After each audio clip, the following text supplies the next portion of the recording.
This is one of the most important cameras of 2023. The Sony ZVE1. Easy to use, amazing quality, and bang for buck.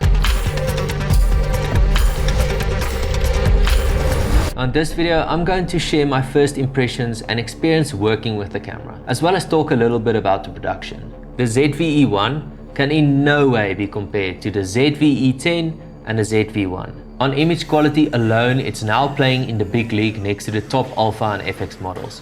You get the same beautiful 15 stops of dynamic range with a variety of 10-bit codecs, crazy low light performance and high frame rates in uncropped 4K. Sony promises 120p in 4K with a future firmware update, but my pre-production model only had 50 and 60p. I used a mix of 25 and 50 frames per second, and as expected, there's no difference in quality. I shot half of the film on a gimbal and the other half handheld. For the handheld shots, I decided not to rig it up to showcase how it can perform without a rig and any additional accessories, and I still managed to get super smooth shots thanks to IBIS and Active Steady. The added dynamic stabilization takes it a step beyond Active Steady, but personally I prefer to stabilize the last bit of shake myself in post, as this mode crops in quite a bit. Apart from the amazing image, there are two things that I love about this camera. The improved AI autofocus, first introduced with the A7R Mark V, has also been added. The camera has the ability to identify objects and body parts and hold focus even if you don't have a face, making shots like this a breeze when a model turns away from the camera. I also love the fact that they've given it the ability to load your own custom LUTs, something I've become so used to. For the entire production, I only used one light. The building has this massive gap in the middle with natural light coming from the top, but without fill, felt too harsh at times. I used the new Nanlite Forza 500 Mark II paired with a softbox and a grid in backpack mode,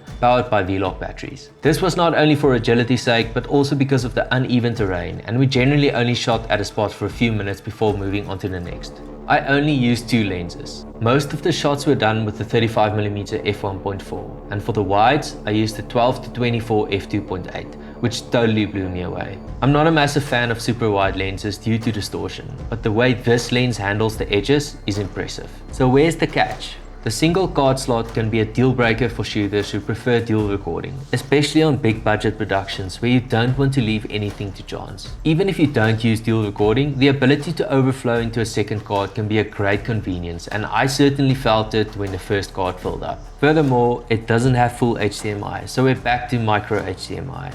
If you generally don't use a monitor, this shouldn't be an issue, but if you want to go that route, I would suggest using a port protector to ensure the cable stays in.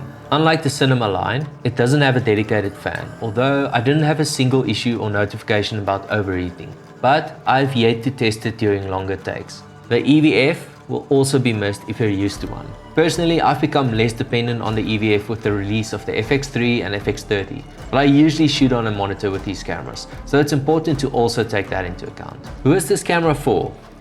Well, it's certainly no hybrid, so if you're into stills, I would recommend something like the A7 Mark IV or the R5. But if your only focus is video and you're looking to make the jump to 10-bit, log shooting and higher frame rates, the ZVE1 is going to rock your world. It takes vlogging to the next level, not only in image quality but also in functionality. The entire menu and button layout is more user-friendly, making it easier for first-time users and simplistic for those who know what settings they want to use. The reason I said this will be one of the most important cameras in 2023 is because it currently offers the most value in the Sony prosumer lineup, at least from a video-centric approach. I predict it will receive mass adoption from a volume of hobbyists, beginners, and professionals on a budget. Apart from vlogging, the ZVE1 will probably be the best camera to shoot travel films with going forward. If you want to follow along and explore the camera with me, hit the subscribe button and watch this space. As always, drop the comments down below and I'll do my best to answer. Thanks so much for watching, and I'll see you in the next one.